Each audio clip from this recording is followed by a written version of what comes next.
518. It's a local music show and I think it's really great. He can play the bass and roll a joint, then light the joint, then smoke the joint. He can drink a beer, then hang with the bros and walk his dog and pick his nose and be an unsigned 518. Eric here from Black Tongue Reverend, episode 26. Can't believe it was like 100 episodes ago. It was pretty weird going to some dude's house that I had never met before as a brand new band, never played a show, only had a couple songs out. And in the year and a half or so since, we've played, this will be our fourth show together, I think, at Single Cut on the 18th. And man, you were our first taste of how awesome the music scene is here in the 518. So you're doing great work for all of us bands here. Keep it up, and Viva la 518. He was born on a Saturday in 73.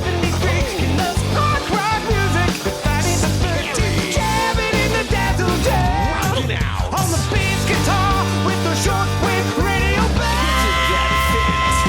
It's motherfucking Andy Scolding.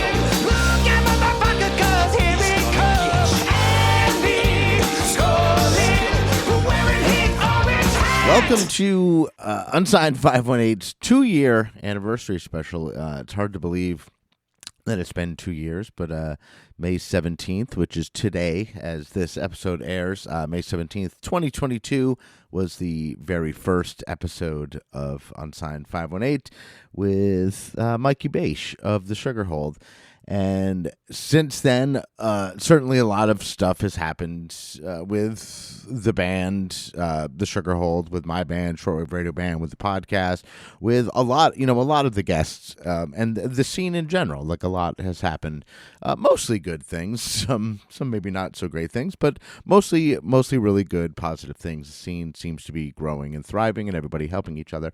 But anyway, so this episode, what I'm going to do is, last week, I put out a call, I guess you could say, on Instagram that just said, if you would like to say a word about Unsigned 518 or just say hi to me or whatever, I was going to take some of those voice memos and put them in the episode. So throughout the episode, we will be going to some voice memos that some of you left me on Instagram, congratulating me on the 2-year or just saying hi, whatever, but so those will pop in. I'm also going to play some music from some local bands that I've come across in the last couple of years, and I'm going to check in with my very first guest ever, Mikey Baish of the Sugarhold. I'm going to do a full-length interview with him.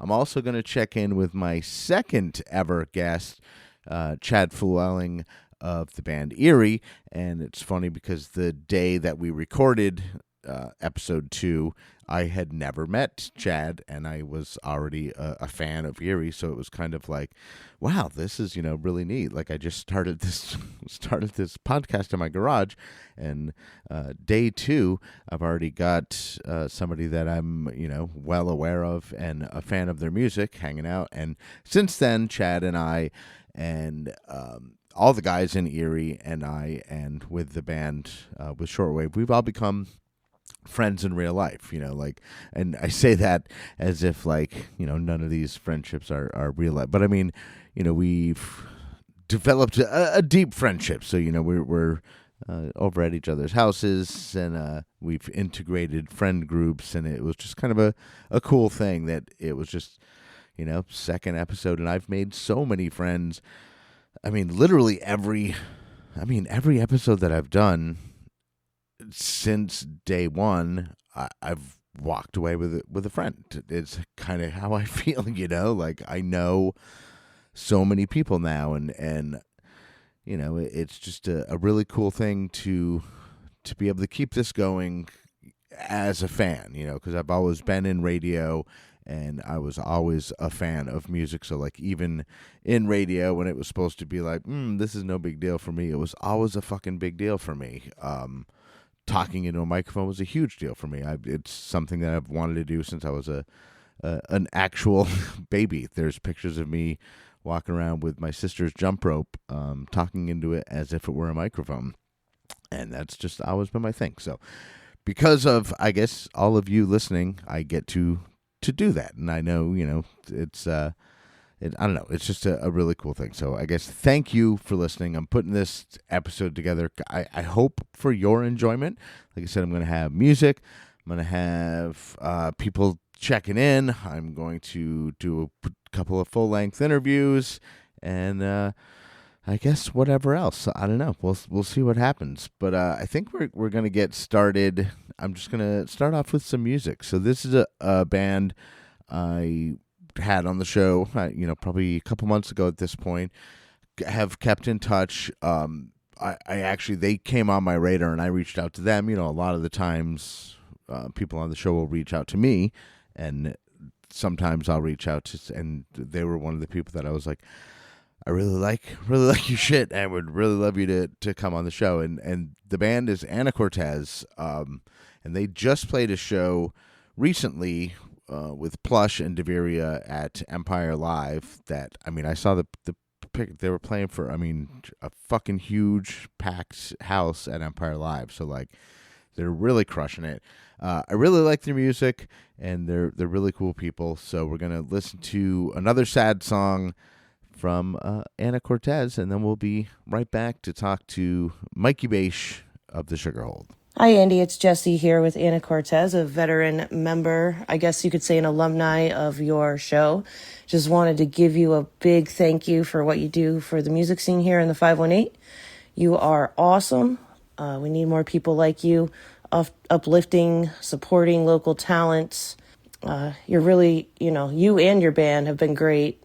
And we really do appreciate you. So thank you so much for bringing that energy, and happy 2-year anniversary of Unsigned 518. The day you first came along, I swore I'd never write another sad song.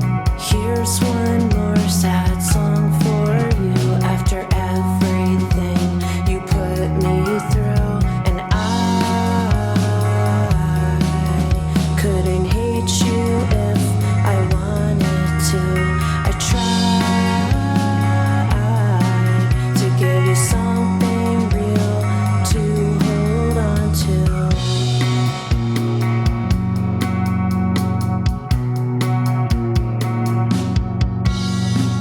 All I want is to get close to you, and all I want is to get over you. I clung to you so desperately, with everything you took from me, and I couldn't hate you if I wanted to. I tried to give you something real to hold on to give you something that you could belong to.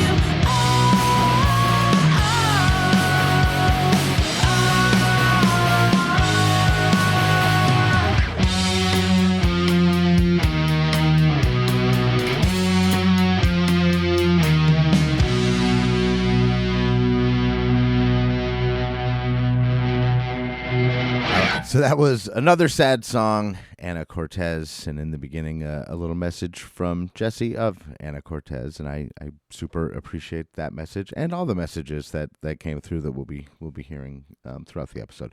Anyway, so right now what we're going to do is this is a phone conversation that I had with Mikey Baish a couple days ago. We recorded it ahead of time of the episode, but it's just we're gonna check in, basically talk a little bit about where he was 2 years ago today, kind of, where the band was, where the Sugarhold was, where Shortwave Radio Band was, where, Unsigned was, and kind of what has happened, an abridged version of what has happened in the last couple of years leading up to now, and kind of what's coming in the future. So let's go to the phone and talk to Mikey Baish. What's up, Mikey? Hey, Andy. Congratulations. Thank you so much, man. It's wild to think of, like 2 years doesn't seem like that long, and it also seems like a ridiculously long time. Yeah. And mostly like so much shit has happened in 2 years. Because I mean, Yeah. our bands were fucking babies. You know what I Absolutely. mean? Yeah. We had Like, just started, playing out. That was like really the first year of us all playing out. I think we had started playing out at the end of the year ahead of that, right? Or yeah, was I did a little research on like because our first gig like with Abby Mhm. was I think your second gig as Sugarhold, Okay. and that At was Bound by Fate. that was at Bound by Fate, and that was in Yeah. February of 2021. And then Ryan Okay. joined the band. Shortwave joined like a week later, 2 weeks later, whatever. And then the podcast started in May. So like Yeah. when we had the first episode of the podcast, like you'd had a few gigs, Yeah. but like yeah. still, Oh, yeah. Well, in know. 2022, not 2021. Oh wait, no shit, fuck. Yeah, you're right. Yeah, 2022. Yes, Yeah. 2022. Yeah. I'm like shit, fuck. Yeah. So just about. And I think it was in January too. Was it January? I don't know, Yeah. man. I thought I had it. I thought I had it right. But anyway, yeah. So when that first episode, Yeah. both of us on Unsigned 518, it had been just months, a matter of months that you'd done some stuff, and you just played the fucking Eddies and did. The Yeah, we were just at we're on Proctor's. Yeah, we were on TV. It's pretty crazy. Yeah, that we came from there. That's right. Our band has the Sugarhold has also grown and morphed and changed a little bit too. We put out a record. We're working on a new EP. We won studio time. We played in Central Park in Schenectady. That was awesome. We've played sold out shows at No Fun, and yeah, man. I listened back to the episode we recorded 2 years ago. Yeah, that's and you would have thought we had been doing this forever. cool. Yeah. Sounds all right. Well, it was funny Yeah. because like editing wise, and I don't know if it's apparent, but if you go back and listen to those earlier episodes, like the first, like, I don't know, probably 20 or 25 episodes, I edited them. So like every breath or every and every that I could take out of it, I took out of it. And like now I'm just like, nah, not doing that. Whatever you're saying is going. Yeah, Yeah. totally. Maybe like some big flubs, I might take something out. But for the most part, like if you're like, that's what's going in. I'm like, I'm pretty sure in every episode that I'm in, I'm like, take that out. And then it's in there. You're like, no. no. But yeah, man, it's been pretty wild. And we've been it's still, our bands are very closely aligned. It's been well documented. Yeah. And some of the bigger shows, like in Schenectady, we were on that together, and that was really cool. Yep. And then same with like No Fun, just not even a month ago for the with new 420 friends show. there too, and meeting new friends. Yep, but with Safety Meeting. But yeah, the one in but Central it's kinda- Park was huge, and like we were both like kind of up there in the lineup, and it was crazy to, like you said, 2 years ago we were like trying to get a gig and be like, well, somebody book us. But it's interesting, all the different people that you meet too along the way. I feel like Shortwave has a song about it, but Correct, like when we did that first interview, we didn't know Kendra McKinley, we didn't know JB, Haunted Cat, you didn't know Of the Atlas or Jay Wood, E Block. Yeah, there's so many bands and personalities. Like, I mean, Right. In the last 2 years, I've added more friends than I've probably added in any like 10-year period, previously. Because it's just like, so many people that I meet are just so cool, and like, it helps everything spin. So, as far as like gigs, I know you had said something like you had a spreadsheet. Do you keep track of all your gigs? I try my best to. Yeah. Because Ryan, like, and I didn't even know At he least was for the doing it for a Sugarhold, while. I've got a pretty good spreadsheet. that keeps track of like the date, the the venue, Right. who we played with. Yeah, and like that's what Ryan Shaw does. He keeps track of he knows how many gigs we've played, where they were, who they were with, and like he's the band historian. Yeah. So we keep, we keep things pretty. We're pretty good on the admin side of the Sugar Hole. So I guess in looking through that list, what are like, throw me a couple of highlights from, not even necessarily like, the band as a whole, but like, from a Mikey Baish perspective, like throw me some highlights of the last couple years. Well, Bacchanalia was a wild one. So that was in October of 22. So after the podcast that we did. Right. So that was one that like James from the Whiskey Pickle put on in Troy. It was like multi-venue, multi-day. They treated the artists really, really well. It was awesome. We played at the Brown's Brewing Malt Room, which was like downstairs at Brown's, like a small room. Lucas Garrett, Roseway, Hold On Honeys, E-Block, The Sugar Hold. Wow. And it went in that order, and it just like built up all day long. And like by the time we went on, it was like a wild party. Matt and John were getting naked. Like it was yeah, that was like Weird. one of the first that was one of the first demonstrations of nobody has more fun. We followed that up with the like literally the same weekend we went up to Lake George and played Frankie's Wild in the Trees, which was a huge one. In that first episode, I talked about how I had worked in wrestling, and right. I brought up my buddy Mikey Cheese, who's still around, still my buddy. He was sending me. I follow him on Facebook. Yeah, well, he literally right before we recorded this, and this is probably privilege information for your listeners only, but he is getting a custom World Cheddarweight Wrestling Championship belt, and he just sent it to me before this. But anyways, Mikey Cheese aside, he actually was the one that got us that gig for Frankie. He was working in some sort of like collectibles shop, and Frankie came in to sell sponsorships and whatnot, and and Mikey's like, "Hey, you ever heard of the Sugar Hold?" Frankie's like, "No." He showed him, and Frankie booked us from that. So it was, nice. Really funny. I just short, talked to Frankie story. like a couple hours ago. Yeah, he's coming to the Hive soon, I think. So he's going to do a little something on the Hive, I guess. Sweet. Yeah. I'm just looking. There's a lot of single cut shows on here. So we talk about the friends we make, and even some of the venue people become friends. As you know, Sweet Tea is I see her out all the time at a shortwave show, at a Sugar Hold show. Yep. Anytime you go to single cut, I definitely ask for her. So those people are really awesome. Going to Avalon Lounge in Catskill is really, really fun. We've got one that's not quite announced yet coming up this summer there. That's going to be dope. Always the No Fun anniversary shows. Those are always really, really cool.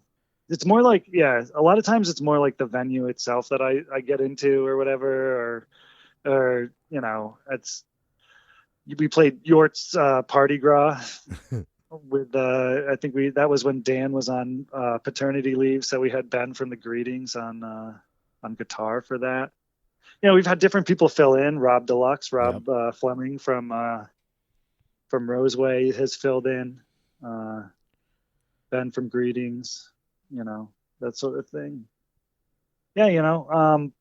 Tons of really, really fun stuff.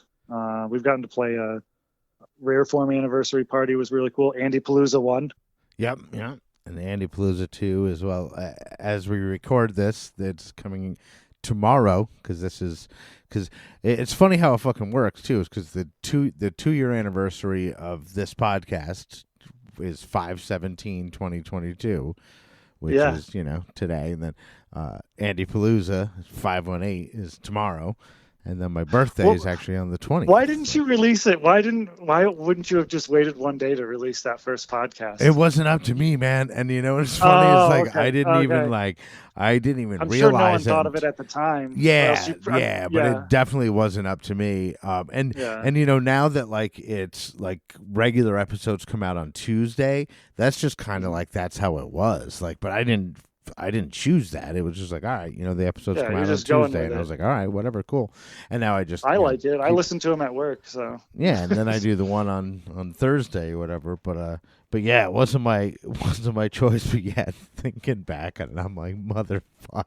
Like why didn't you? one Unsigned day, 518, right? unsigned Yeah, 518, airing 517. Like what? Oh man. But whatever. Yeah, not my fault. Not my fault. So Yeah. So So now looking back at like when I was thinking about it earlier, I was like, oh, that was just like the other day, you know. But like, really, it wasn't. yeah, a lot of shit has was- happened with like you know both bands. Really, like Yeah. not even really, like absolutely, because we still. And I mean, when you think about it, when the first episode of Unsigned 518 came out, Shortwave had, I think, like 2 original songs. That's Yeah. it. That's it. That's like all we had. One of them was the theme. Yeah, one of them ended up Well, being the theme song. It is still before- the outro, right? It It's is still the at least, outro, yeah. but like the Simple Machine jingle that Dave and John did is just so good. I'm like, I have to use. And now, like when I'm editing, that's like my favorite part is when I'm putting the theme song in. I'm like, You listen to it every yeah, time. totally, I do. And then it's got the, I don't know if you've heard the like where they do the Andy Scullin. They do like this whisper thing at the end, and I take it yeah. out in the intro because it, you know, it just doesn't fit. But every once in a while, I'll throw it in as like Man. cutting up different segments. So you'll probably hear it on this episode. Maybe it'll be the outro to this segment. But yeah, it's funny. And you'll leave it in? Good. Yeah. Okay. Oh, yeah, for sure. Okay. Or just the Andy Scullin. Yeah, no, You yeah, just that's what I mean. drop Just that. I'll isolate the Andy Scullin part and use Oh, that to perfect. separate segments. Oh, I love it. It's hilarious. Oh, that's great. Yeah. That's great. I still think you should get Girth Control to do your weekend update song because I think Yeah. they could write a really good, like 30-second song. Yeah, me too. I think that'd be fucking rad. All right, calling them out right here. All right, Girth Control, you have to write a weekend spotlight theme song for me. 30 seconds long. Unsigned 518 Yeah, weekend spotlight.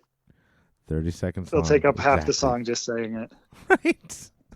And they can say whatever they want. They're Girth Control. Love those Yeah, dudes. they can. You're right. They can do whatever they want. And actually, you know what? While we're here, like, you know, because this is kind of a check-in with both of us, I suppose. I want to say a little bit about what we've decided how we're going to record the EP. So after, Oh yes, this is fun news. after Yes. tomorrow, which is the single cut show, like as this special Right. airs, after that we're disappearing until I think we do have one on the books in September, like the first week of September. Whether or not we book something before then or not kind of depends on how much work we get done, I guess. But our plans are to do at least a 5-song EP of original tunes, which are not written yet for the most part. There's fragments of songs and whatever, but like, and the big news, I guess, is that TJ Foster of E.R.I.E is going to be the producer on the album. So he's Fantastic. leading the charge. And again, like 2 fucking years ago, would you have ever thought, oh yeah, we're gonna go in and make a record with TJ? Like, Yeah. no, I would have never thought that. We only had two songs. Like, we didn't know what we were doing. We still don't know what we're doing, but Right. But that's part of your charm. yeah. And then you guys already recorded it, right? Like, Yeah. We've recorded it. We went into White Lake in February, where you came and you did a little catch up with us there. So yeah, we went in for a few days there. We recorded a few gang vocal type things a few weeks ago, just to put some finishing touches on. Some setbacks along the way as far as like the mixing and stuff goes, just system wise stuff. We're back on it now, getting like mixes and everything for the new songs and moving forward. So we'll probably have a couple singles out, and then we'll put out an EP. So that'll how many songs are you guys putting on it? 5. So nice, perfect. 3 really newer ones, and then 2 that we've been playing for a while, but just weren't on the last record just because we didn't have time really. Yeah, I think we're gonna put one on, and like people who see us know which one we're talking about. But I think we're gonna put one on that's a live show staple that we don't have a studio version of. We've got. Is it Ryan's song, Johnny? It's not actually. Well, it actually might be. No, maybe that one too. You gotta do that one. That one too. That one. That's one of my favorites. Maybe that one too. Johnny Dope. He sings that one. Johnny Dope, man. Yeah. Yeah, Johnny. maybe that one too. But I that think one's we're one of gonna my. put Let's Run Away on. Wait, Let's Run Away isn't recorded. It's only on the Drive High EP and on our band show one. Yeah, we don't have a studio version of it. And wow. Yeah, I know. It's like one of the earliest songs that we wrote, like a very early song, and it's one of my favorite songs to play. Yeah, and like the crowd always loves it. Like we usually start with it. We usually start with it.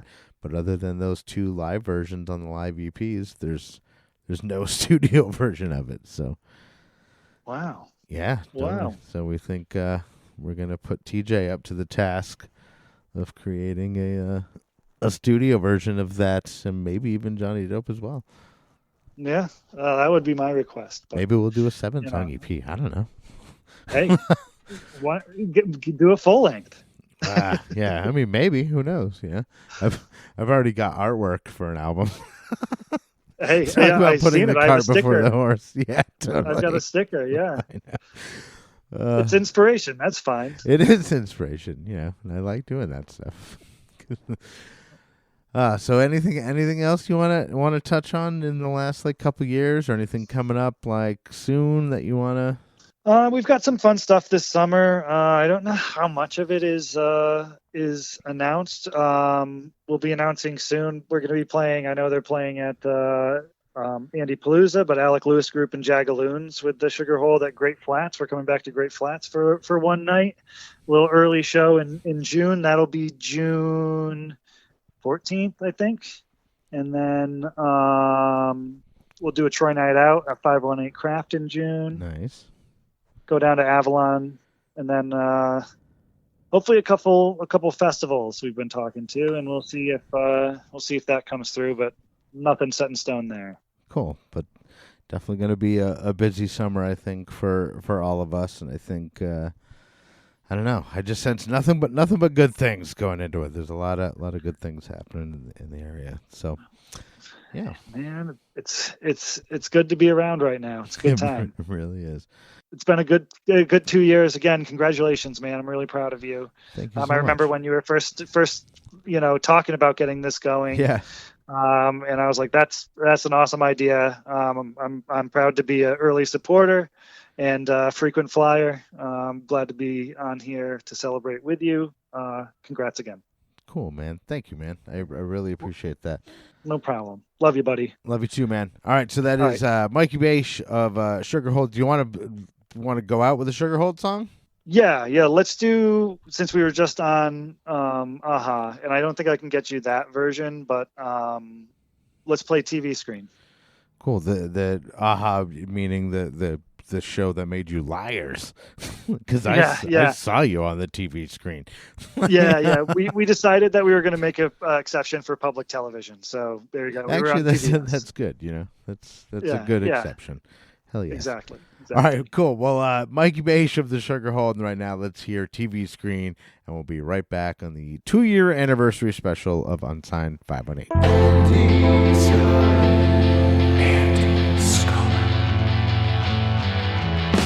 You never see me on a TV screen. You never see me on a TV.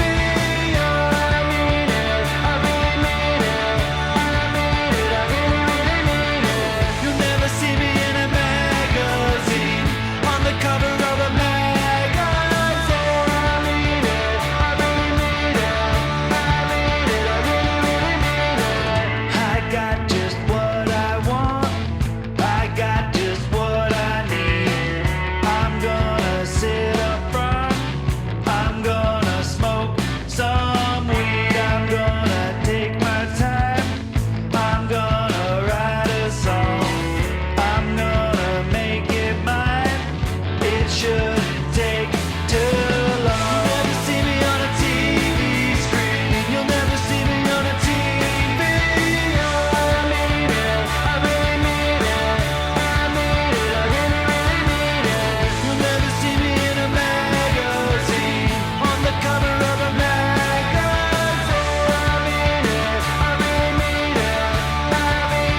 happy second anniversary to Unsigned 518. Thank you so much, Andy, for promoting and introducing so much of the talent in the 518 and bringing it to everyone's attention. Keep doing your thing. Hey, this is No One You Know Presents. We wanted to say congratulations on 2 years doing this. That's so epic. Thank you for everything you do for the local 518 music scene. And I'm so excited to see what you do in the next 2 years. Hey, Andy, it's Dave Graham from the bands Dave Graham and the Disaster Plan and Watch Reggie Run. Just want to say thank you for all that you do for the local music scene and congrats on your 2-year anniversary of Unsigned 518.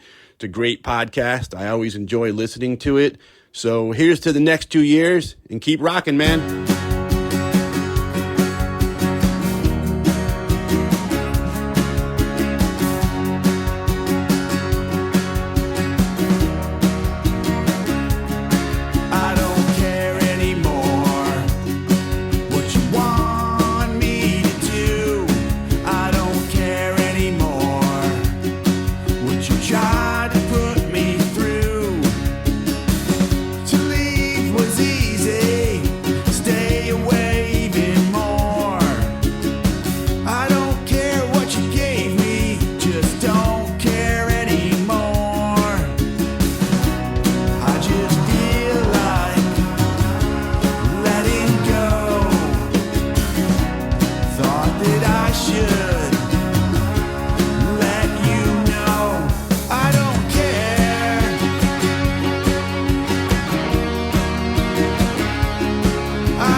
That is Dave Graham and the Disaster Plan with Don't Care, and that's actually a cover of my band's song, which was kind of cool. It was, I still remember getting the letter.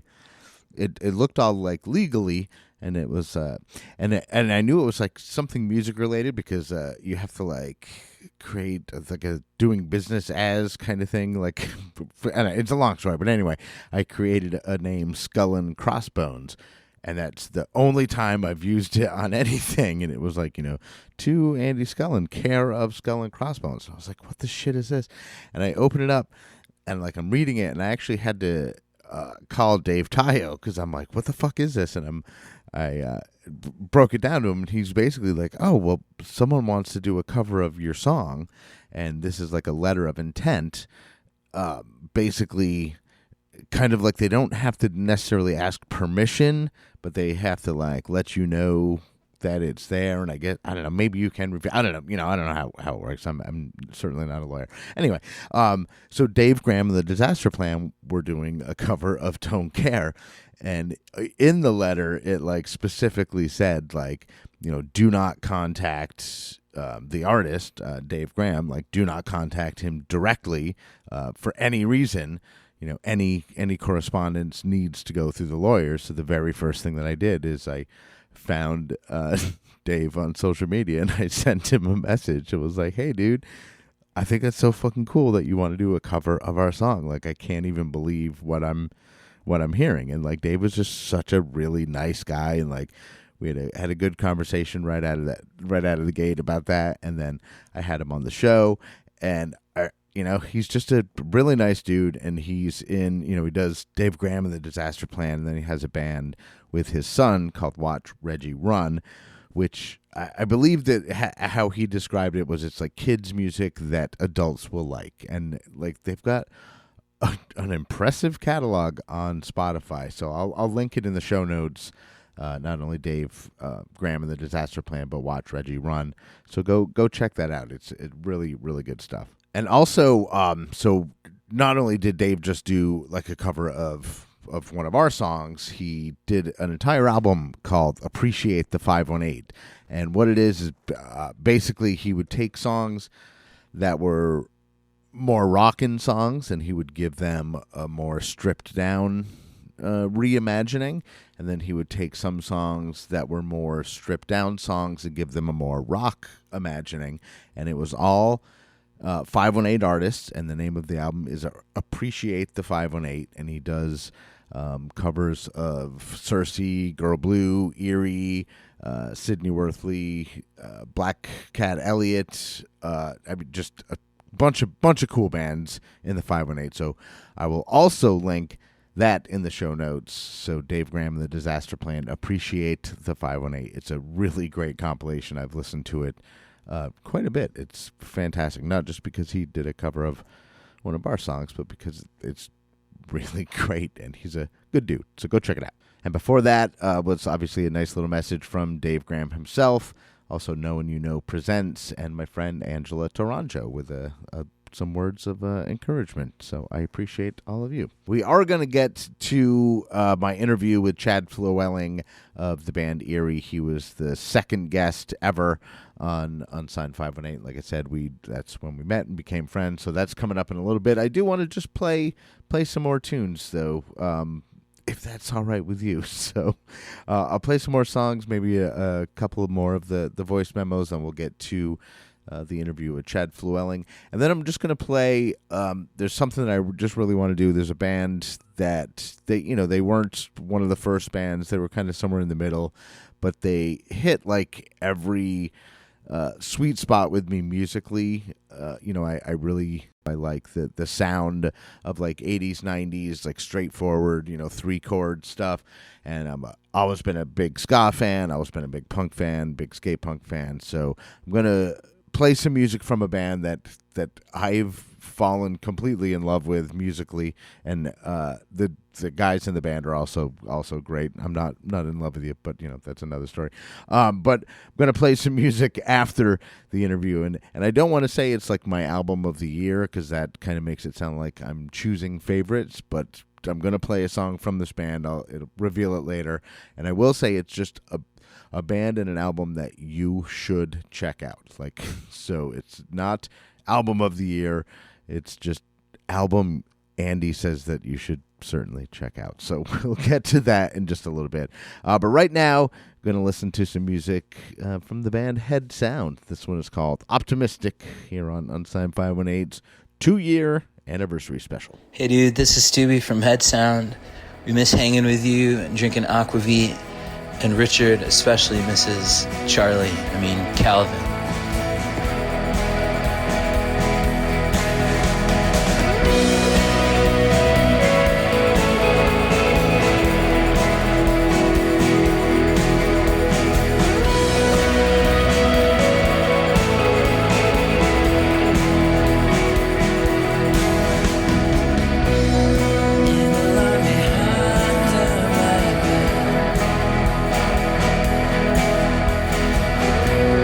I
just want to drop you a big congratulations on 2 years of Unsigned 518. Feels like it's flown by, and what a true treasure to the local scene you have been, my friend. Giving a lot of people a platform that they might not have had otherwise. It's a real treat. You're a great dude. You keep on doing what you're doing. I love you, bro. Hey, Andy, former guest TJ Foster here. I just wanted to call in and say thanks for everything you do. Not musically or for the scene like everyone else is going to say, but just in general. You get up, you put your pants on one leg at a time, you pop on your orange hat, and you just go get it, man. You're just a stand-up human being. And the show's great too. I love the show. Being on it was awesome. It was fun. I'm still a little upset that I didn't get, the hot towel and the full treatment that I was promised. But, I'd come back, if you asked me, I'd probably come back and have some fun at the Dazzle Den. Great name, by the way. Really, really cool. Anyway, congrats on 2 years. And, just I love you, buddy. You're the best. It takes a lot of heart to speak up when there ain't nowhere to begin. If you find it in your heart to do so, friend, you'll never want for nothing again. Yeah, the world is on fire, the world is on fire, the world is on fire again. And you don't know where we ought to begin.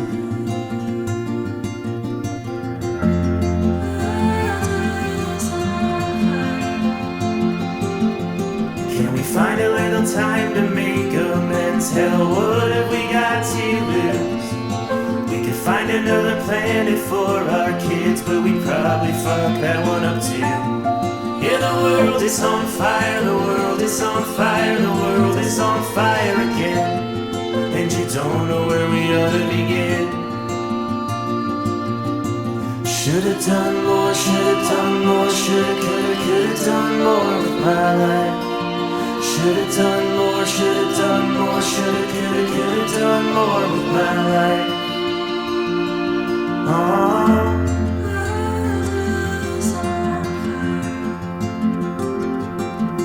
Only some kind of sadist would want to be remembered for this. There are monsters out here among us, and they're all wearing human skin. Yeah, the world is on fire, the world is on fire, the world is on fire again. And you don't know if we ought to begin. Should've done more, should've done more, could've done more with my life. Should've done more, should've done more, could've done more with my life.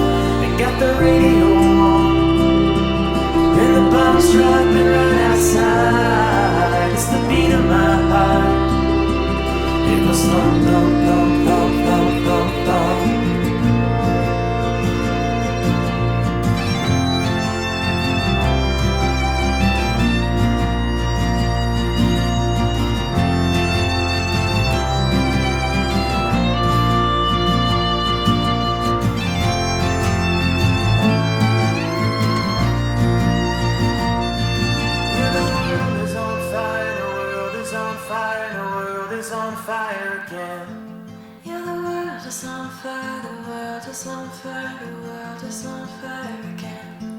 Yeah, the world is on fire, the world is on fire, the world is on fire again. Yeah, the world is on fire, the world is on fire, the world is on fire again. Should've done more, should've done more, could've done more with my life. Should've done more, should've done more, could've done more with my life. I got the radio on, and the bombs dropping right outside. It's the beat of my heart. It goes thump, thump, thump, thump, thump, All right, so that was E.R.I.E featuring Sydney Worthley with World is on Fire, and that is off Suburban Tranquility, reimagined some songs off of Suburban Mayhem into songs of Suburban tranquility. And obviously, E.R.I.E. being a rock band, and that song obviously doesn't have, drums and electric guitars and bass guitars. So, that's a lot of TJ put that together. But I think I will certainly play an E.R.I.E. song with the full band before the show is over. But right now, actually, I want to play a song from an artist that appeared early on in the show that I think is pretty important to the show because she holds two distinctions. One, she is the first female guest to appear on Unsigned 518, and she is also the first live performance here on Unsigned 518. It's going back to June of 2022 on episode 13. And of course, I'm talking about Sabrina Trueheart. And she is just great. Such a rising star, such a wonderful human being. And I really dig her music. So I wanted to play a Sabrina Trueheart song. Because again, first female artist on the show, first live performance. And that's something that's embedded forever, Sabrina. They can't take that from you. That is your title. But I do want to say that I look at my demographics behind the scene, and I do see obviously that my audience kind of skews heavily male, and I would like to change that. I would like to actively change that. I would like to get more female representation on the show, to come on the show, no matter what genre of music it is. I would like to see it more. Obviously, there's certainly been enough, well, not enough, but there have been female artists on. But again, I would really love to see more of a representation of the female talent in the 518. So if you're a female talent in the 518 and you want to be on the show, let me know. This is one that she played live in the studio, way back on episode 13. And I think I've played it maybe even on one of the weekend spotlight shows. But anyway, it's an amazing song. Hearing the stripped down version on the show, like I said, it was just her sitting there with two microphones on her, no effects, no anything. And it's just a great song, great performance. And then to hear the full produced song, like they're two different things that are the same song, but like they're so enjoyable in their own right. To me personally, anyway, mostly because of the significance of what the performance was to me. That to have my show up and running and to have a performance in my quote unquote studio was it was a big deal for me. It was really cool, and I've had several bands do, I can accommodate anyway, like simple acoustic performances, basically a couple microphones pointed at you and go. And if that's your thing, like, certainly bring that along. It's always like super cool. But anyway, this is holding on to something good. It's Sabrina Trueheart.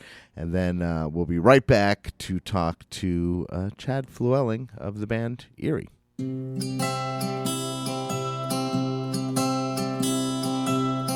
I wake up and think, I wonder what I think of me today. You're infamous for being no good. I'm famous for being misunderstood. But baby, it's been so long. Now the bad days are gone. You still wanna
All right, and we are back.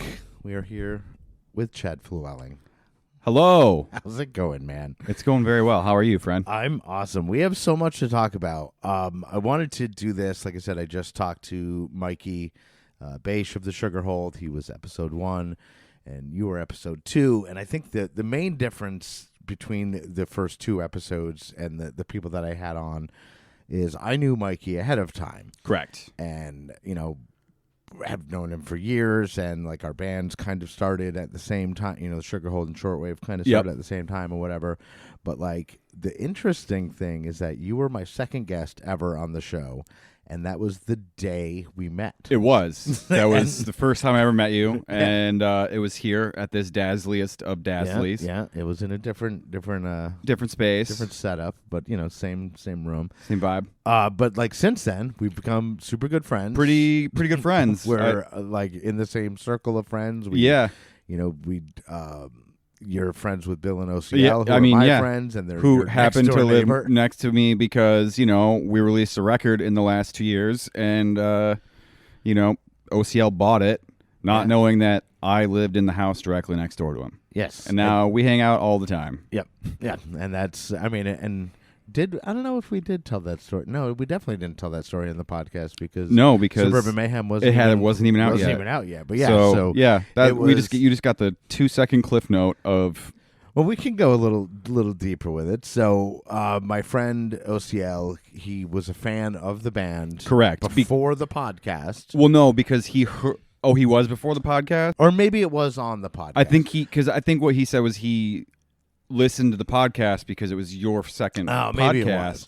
But I know, like, I saw, like, on my Spotify, he's one of my Spotify friends, and I would see him listening to E.R.I.E all the time. Yeah. Like, and he was like, I really love this band. Like, I'm really into them, like, digging them. And then when you were putting Suburban Mayhem out, he bought the vinyl. Right. So I'm at work, and TJ is like, hey, I think your neighbor bought our record because the address was the house directly next door to me. And so I hadn't met them at this point yet because they moved in like during peak COVID and we were just never around. And the house they were in has always been renters the entire time we've lived there. So like we tried to meet a couple of them. We're like, they were rude. So we're like, I'm not wasting my time on renters, not knowing that they had bought the house. And so I came home from work that day, and I had gotten my copy of the record, and so I hadn't listened to it yet. So I just took it next door and like knocked on the door and was like, "Hey," I had texted you as well. I was like, "Hey, I see you know OCL. You're friends with this guy named OCL De La Garza. What's that all about?" And he's like, "Oh yeah, him and his husband Bill are like my closest friends." And I was like, "Oh well, he just bought our record," and yeah, and so. You said you wanted to text him, and I was like, "No, I'm gonna go deliver this by hand and introduce myself." And you said, "Okay." Yep. And so that's what I did, and I took a selfie with me and OCL standing in and the doorway, surprised. Yep. He was like, "What is happening right now?" You're like, "Hi, I'm the drummer from E.R.I.E. I live right next door to you. Here's the record that you ordered online that wasn't supposed to come for another 6 weeks or whatever." Days, couple days. All yeah, right, well, it was like a Tuesday, and the record came out on Friday. Oh, nice, but still, it was awesome. And then now you guys hang out all the time. All the time because we live directly next door to each other, so it's pretty tight. So that's just one magical thing that happened from this podcast. Absolutely. Episode 2 years ago. And as I'm releasing the episode, like we're obviously recording it a little bit before it'll come out, a couple weeks or week or so before it'll come out. But it's May 17th is the actual 2-year anniversary of the first episode. Okay. That dropped. So a lot of stuff has happened in 2 years, and like this episode, like I said, will come out right on May 17th, and tomorrow, as we listen to this or as it comes out, is 5/18, right? Which we're ripping a show. We're ripping a show. My band will open, and then Alec Lewis, Black Tongue Reverend, and then E.R.I.E.'s headlining, and again, that's something that 2 years ago today, I would have never in a million years thought. Because even when I first got going with the show, like a lot of the bands that I had on are bands that like I knew or knew of, or certainly once they were coming on the show or had come on the show, I started listening to. So I started like being a fan of all these bands. You know Right. what I mean? So like I was a fan of E.R.I.E. before like I was friends with all of you guys. You know what I mean? And it's I don't know. It's just been weird fun. to think that like how it could just turn into like these real friendships. You Right. know what I mean? Not Absolutely. like just like in Yeah, passing, that band's I know cool. this Like guy. they're nice Yeah. people. Yeah. But like no, like we're actual friends that actually give a shit about each other. And it's Right. pretty tight. Yeah. My son's favorite band is Shortwave. Nice. I love that. He literally walks around singing "Let's Run Away" all the time. That's awesome. We Usually as he's running away. Right. Well, you've sent me videos of him. He was like sitting at the table coloring and Yeah. like singing the lyrics, Yeah. singing shortwave songs. I was like, that's awesome. Like, even that's just amazing. But so like, let's think of what else is, because I guess I want to do like a retrospective kind of like where Yeah. we were 2 years ago, what's kind of happened, where we are now, and where things are going looking forward. Because like as our lives and bands intertwine, there's certainly things coming up. I've been talking about our EP we're probably going to do with TJ, Right. So, not even probably, we're going to make that happen. But what else? Let's see, what else big has happened? There was Suburban Mayhem. Yeah, we released a record. Because when you were on, it was I Don't Want to Live, Don't Want to Die. Was Right. The album that was out. Yeah. So there was nothing with the whole band at that point released. Yeah, that's wild to think of too, man. Actually, I don't know. Maybe we did have something. I think because I don't remember. I think I played Can't Stop Running on the episode, if I'm Okay, so that was the only thing that we not had out. mistaken. Okay. I think that was when it was released. Yeah. And that was out as a single. Right. Yeah. Yep. And then we re-released it on the record. Yeah. So let's talk a little bit about Suburban Mayhem, because like as we're recording this, as that era is kind of buttoning up, and you, like I said, as we're recording today, yesterday, and the day before, Yes. is when you did all the drums for the album that's not even out yet. That's, Right. I just finished. I did 13 tracks over the last 2 days down at the Bunker Recording Studios in Cairo / Catskill, New York, with Mike Dwyer, who's absolutely incredible. He's an absolute genius to work with. It was. I'm still like coming off that like I can't believe what happened in this room, and like I'm very excited to see where this all goes, because like we spent time figuring out everything, like down to like snare drums, like because I brought everything I had down. Mike had a bunch down there. I used 9 different snare drums on 13 songs. Like it was absolutely insane. Yeah, there was on your Instagram story. Yeah. There was the like. I made a couple of funny comments. One, it was like the appropriate numbers of Sarah. I said none, just a cajon.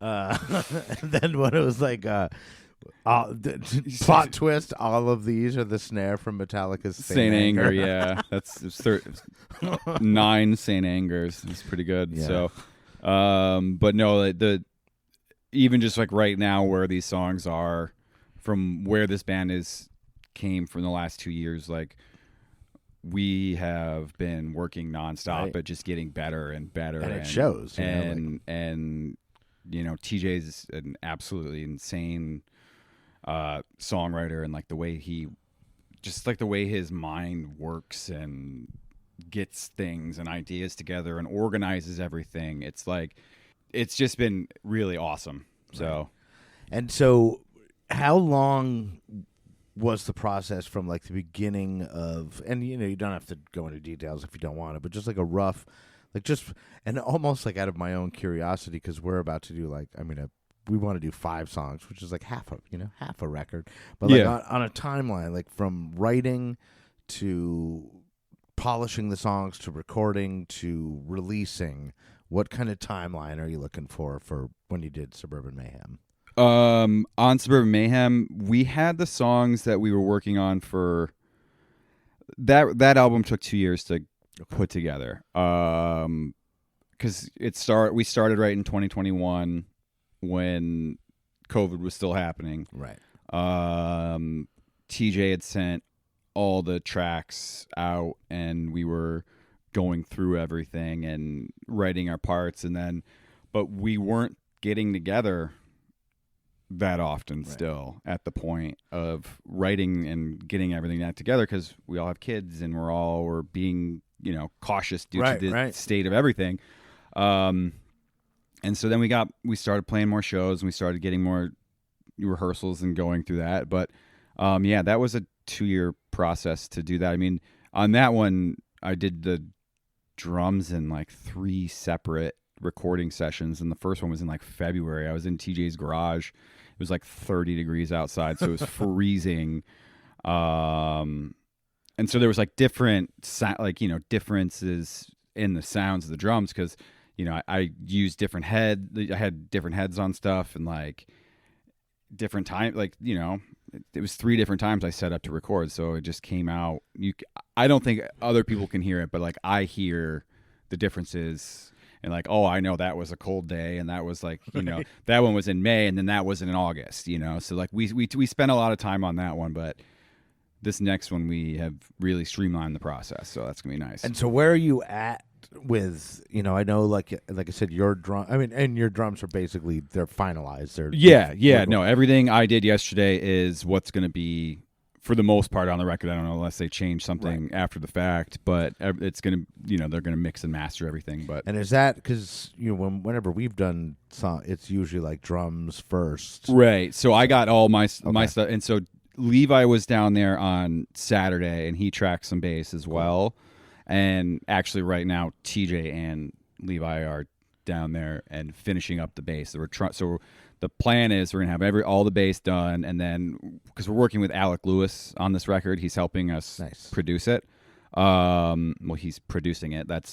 He's not helping us. That's what But so then we're gonna finish up guitars and vocals and everything at his home studio. Gotcha. Honey home studio. Yeah, but we wanted to have an outside voice to kind of throw everything at and get, I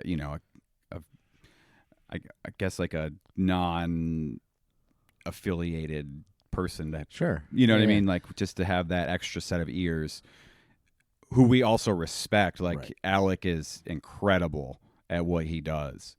Like from doing live sound to everything, like he's very impressive, and we're super stoked to work with him. Yeah. He did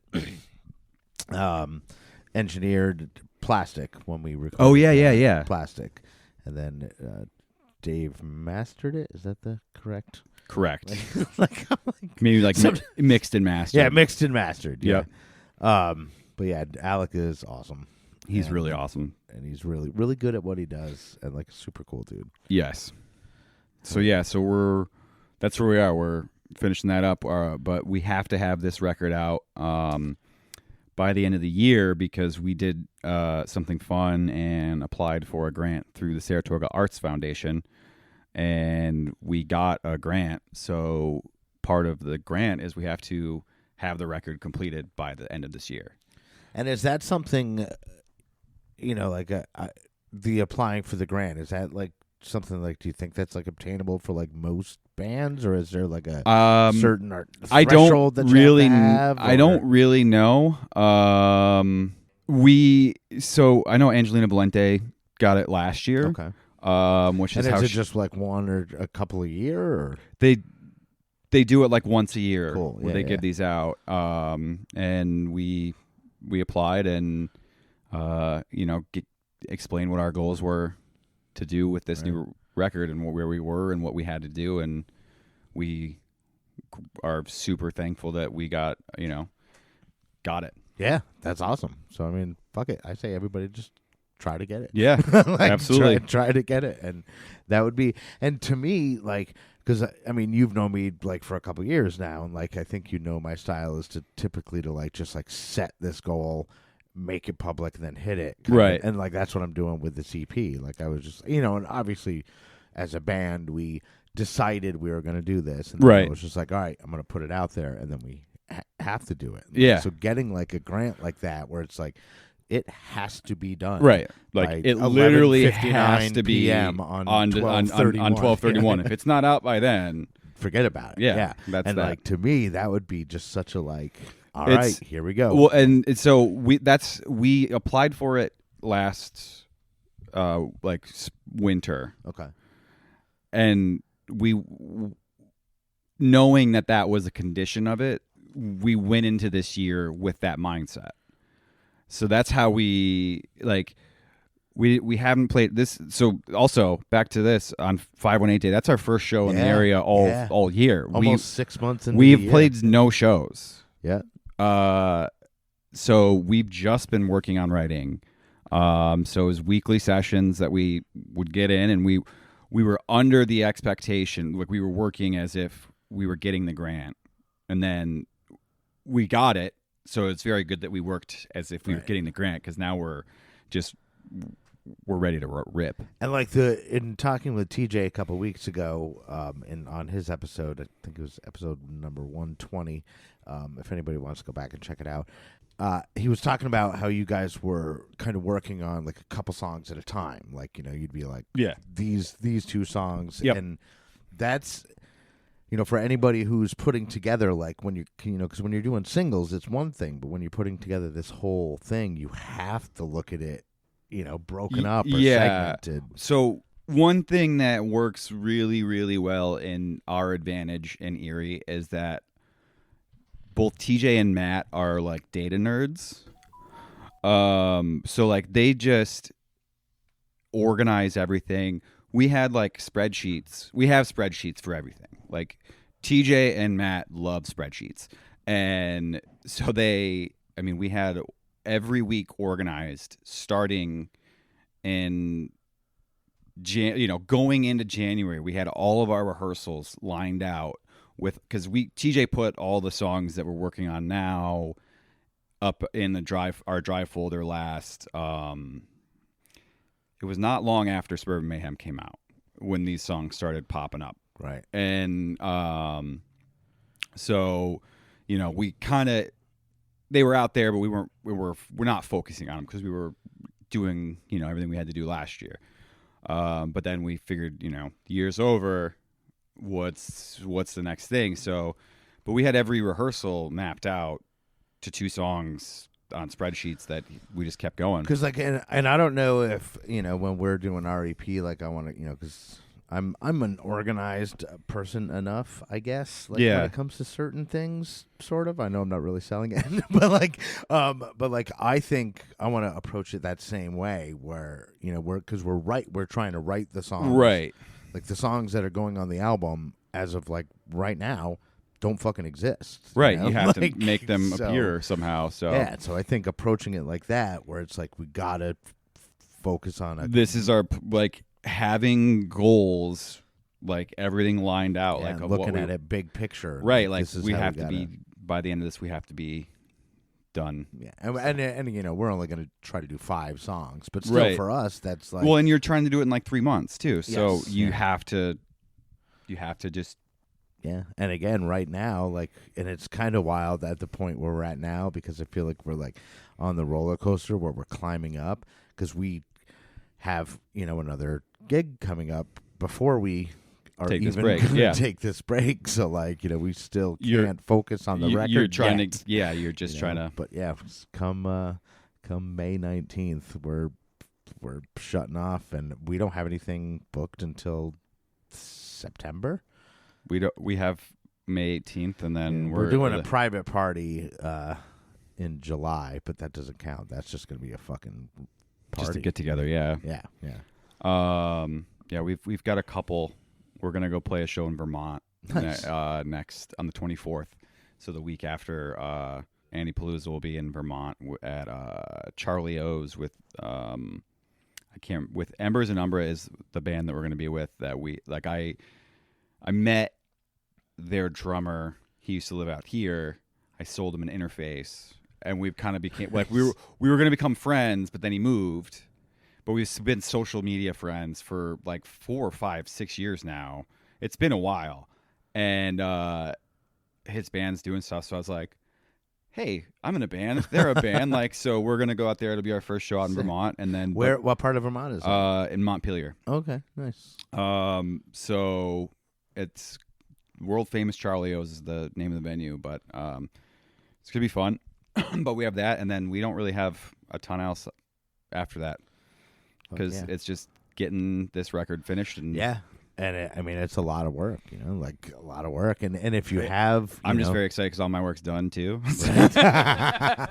You're like, it's all on you guys. Yep, now. I did what I'm supposed to. Yeah. So yeah, that's fucking awesome.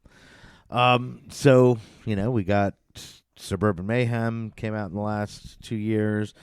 Suburban Tranquility, which was stripped down versions of was it 5 songs? 5 or 6? I can't remember. Yeah, off of I think 6. Suburban Mayhem with some guest artists and stuff. And again, if you want to hear about Suburban Tranquility, episode 120 with TJ Foster, you can hear about that. But I guess unless there's something else you want to throw out there. No. Thanks for having me on 2 years ago because it's been pretty rad. It really has. It's funny because like that first night, the first time we played a gig together, when like I met the rest of the band and Shortwave met the rest of the band, we all met. Like we were all like, yeah, we're now all best friends, and it was kind of like we were like, yeah, okay, whatever. But like, no, that's seriously, literally what happened. Yeah, because members, all the members of our band and members of your band were like friends in real life. You know what I mean? Which is, and again, not that I'm not friends with, because almost all the bands I'm friends with, but like, you know what I mean? I don't have most of them over to my house on just any on a random occasion. Monday. Yeah, totally. Shit like that. Like, yeah, close friends. Homies. Heck yeah. Yeah. Fuck yeah. All right. Well, I guess if there's nothing else, Chad Flewwelling of the band E.R.I.E, and we're gonna get back to the show. Thanks, man. Thanks, homie.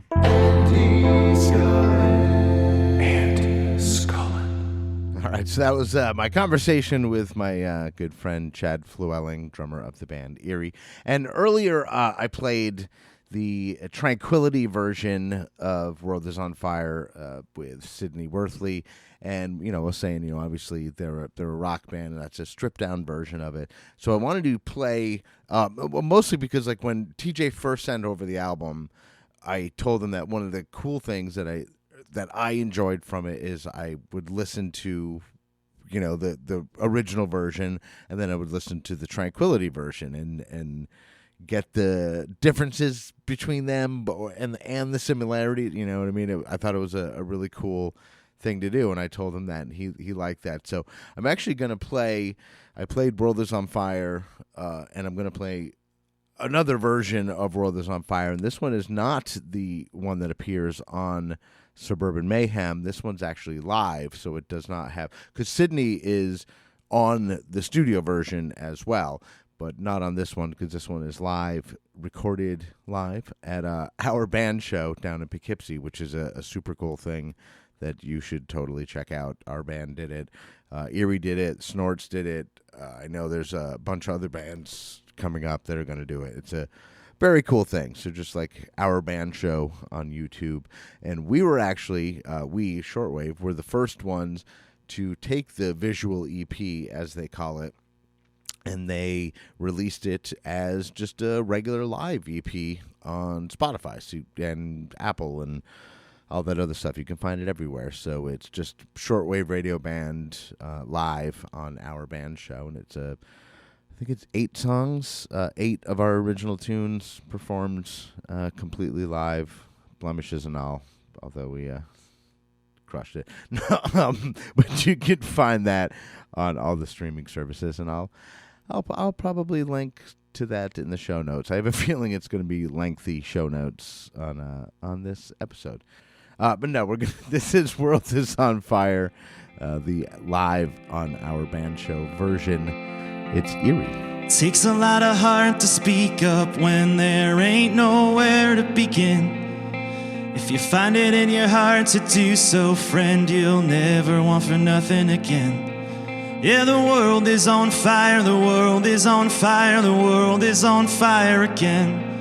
And you don't know where we ought to begin.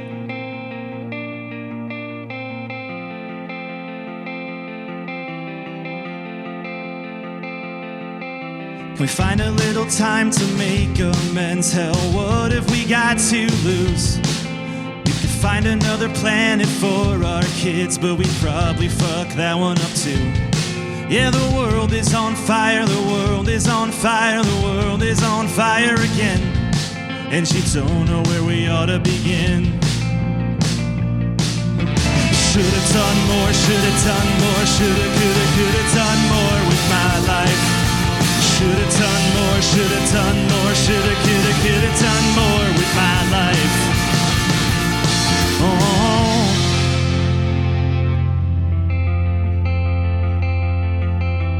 Only some There are monsters out here among us, and they're all wearing human skin.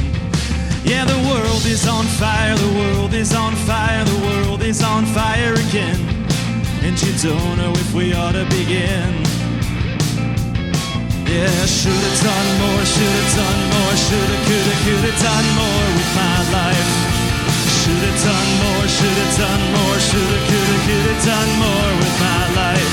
I got the radio on, and the bombs dropping right outside. As the beat of my heart, it goes thump, thump, thump, thump, thump.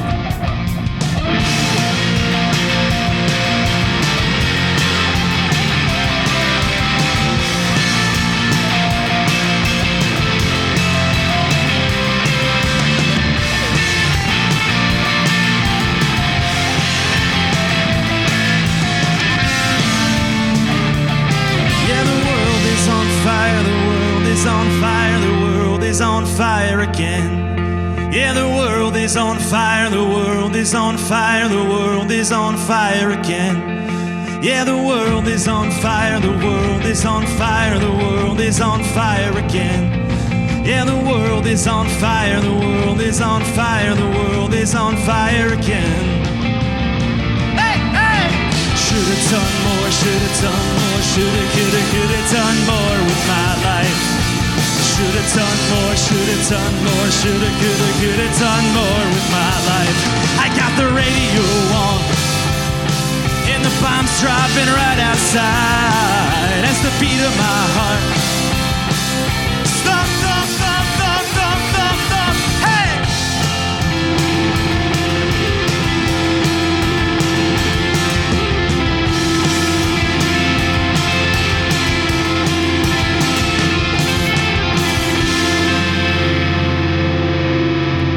So that was World is on Fire, E.R.I.E. from our band show. And earlier I was talking about how, there was an album that stuck out to me, and I didn't want to say album of the year because I didn't want it to be playing favorites, but this is just one that I'm telling you that you should check out because I've been listening to it a lot.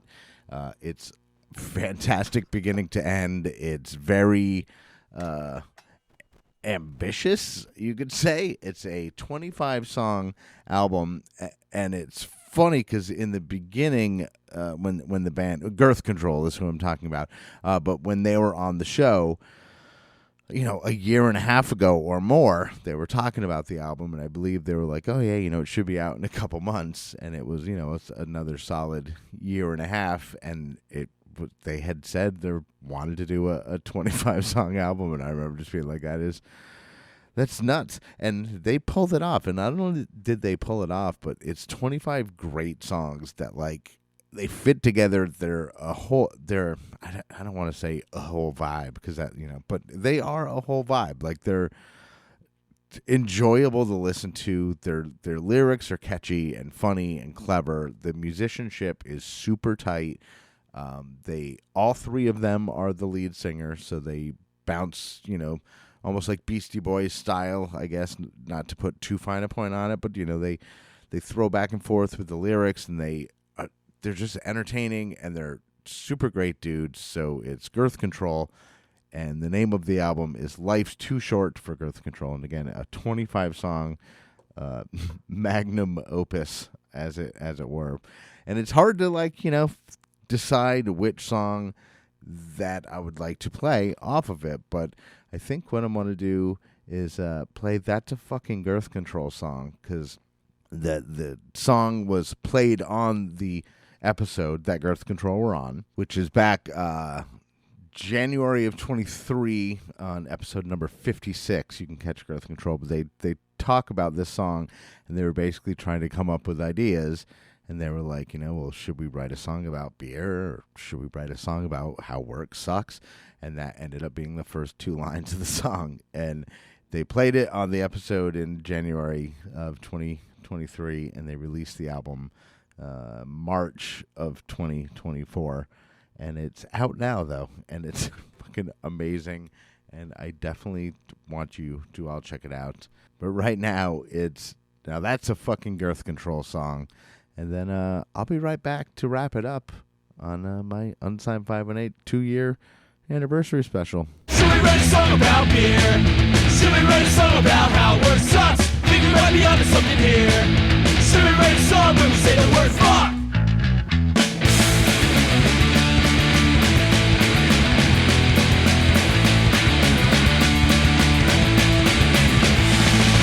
Try to write a political song, but I just don't know if I'm smart enough. I can't pretend I know everything. I just wanna have some fun. Like a two-party system, felt like such a sham. I tried to write a political song, but it's just not who I am. Should we write a song about beer? Should we write a song about how work sucks? Think we might be onto something here. Should we write a song where we say the word fuck, say the word fuck, say the word fuck? 2, 3, 4, I tried to write a breakup song. Been with my girlfriend for years. We get so high and we laugh so hard. We only cry happy tears. I'm not saying things are perfect, but we do what we can. I tried to write a breakup song, but it's just not who I am. Should we write a song about beer? Should we write a song about how work sucks? Think we might be onto something here. Should we write a song when we say the word fuck? Say the word fuck! Now that's a fucking Girth Control song. I'm not a therapist, I'm not a scientist, I just play guitar and eat cheeses. If there's a message in these lyrics, it's just stay stoked and do cool shit. Then we'll write some songs about Jeff. Then we'll write a dub song about punk rock. Maybe play a Green Day cover set. Then we'll tell you to pick it up, pick it up, pick it up, pick it up, pick it up, pick it up, pick it up, pick it up. Now that's a fucking Girth Control song. Now that's a fucking Girth Control song. Oh shit, we forgot to mention the beer bottle. Now that's a fucking Girth Control song.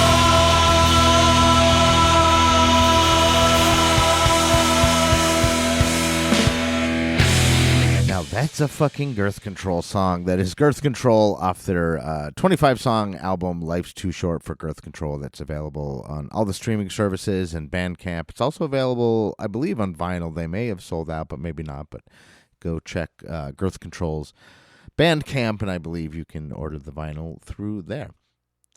So anyway, I want to thank everybody for not only listening to this episode, I know it went a little long, but for listening to any episodes or any amount of time or any interaction that you have with me on social media. It's been such a cool experience to just do what I love doing, which is exactly this, sitting in a chair, talking on a microphone, playing music from bands that I love and respect, and that I get the fortune to know personally, and people that have listened to the show that I had never met. I've been approached, twice, but I've been approached at a show where someone I didn't know was like, "Oh, hey, Unsigned 518. I've listened to your show and I really like it," and like shit like that is mind blowing to me, because I would be doing this anyway, but like to get a little bit of recognition for what I'm doing is super, super cool. So I'm going to keep doing what I'm doing. I have a lot of episodes already lined up. I'm booked out a couple months right now. So no shortage of episodes for the near future. I'm going to keep going.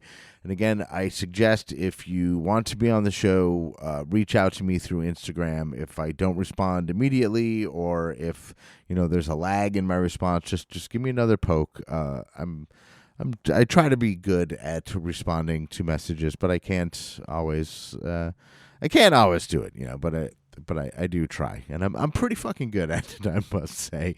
But anyway, reach out to me if you want to be on the show. And if you want to support the show, like I said, you can go to buymeacoffee.com. Each quote-unquote coffee is just a $5 token of appreciation that just goes right towards the show. Helps keep the subscription costs down for myself. And, obviously you don't have to, but if you want to, you can go to buymeacoffee.com/unsigned518. You can find me there. And buy me a coffee, and I won't use it on coffee, but you get the basic idea. And also, just liking, rating, subscribing wherever you listen, and of course, telling a friend is huge in helping the show out. It helps spread the word. It helps. I see the followers, I see the demographics, I see where people are coming from. Like I said, I do want to see more ladies on the show and more ladies listening. So let me know what I can do to, help that along and be a better place for you. So I am Andy Scullin. This is Unsigned 518. This is my 2-year anniversary sign off. And if you're listening the day it drops, I will see you tomorrow at Single Cut North for my birthday party. Which is aptly titled Andy Palooza Part 2, which falls on 518 Day, 5/18. So, if not, you missed a sweet party, I can guarantee you. But anyway, I'm Andy Scullin. This is Unsigned 518, and I will see you on the road. Unsigned 518 is produced and hosted by me, Andy Scullin. New episodes are available every week wherever you stream podcasts. If you would like to help support the show, please like and subscribe wherever you are listening, or you could buy me a coffee at buymeacoffee.com/unsigned518. If you would like to advertise on the show, send me an email at unsigned518@gmail.com. And to be a guest on the show, reach out to me through Instagram at unsigned518. Take care of one another, and I'll see you next week.